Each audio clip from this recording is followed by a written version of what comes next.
सुरुवातीला अर्थातच बातमी आहे पालिकेच्या मैदानातनं.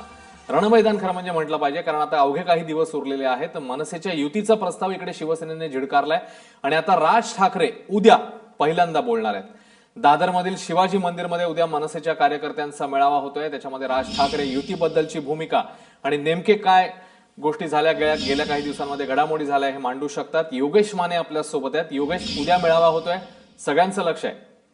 नक्कीच अश्विन, जसं जसं पालिकेचं रणमैदान जवळ येते तसं तसं त्यातली चुरस किंवा रंगत जी आहे ती वाढत चाललेली आहे. मनसे अध्यक्ष राज ठाकरे उद्या एक जाहीर सभा घेणार आहेत, मनसेच्या कार्यकर्त्यांना संबोधित करणार आहेत. एकंदर शिवसेनेनं भाजपची काडीमोड घेतल्यानंतर मनसेनं टाळीसाठी केलेला हात आणि त्यानंतर शिवसेनेकडून मिळालेली वागणूक, ह्या सर्व संदर्भात उद्या राज ठाकरे समाचार घेण्याची शक्यता आहे.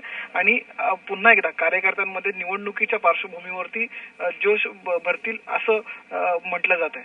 अश्विन, योगेश, या सगळ्या संदर्भातले अधिक अपडेट्स घेतच राहू. तुर्तास धन्यवाद या माहितीबद्दल. तेव्हा आता राज ठाकरे उद्या नेमकं काय बोलतात सगळ्यांचं लक्ष आहे, कारण बाळा नांदगावकर यांनी सांगितलेलं आहे माझा कट्ट्यावर की हो अशी बोलणी झालेली होती. शिवसेनेने मनसेच्या युतीचा प्रस्ताव धुडकावल्यानंतर आता राज ठाकरे नेमकं काय बोलणार, हा आताचा सगळ्यात मोठा प्रश्न.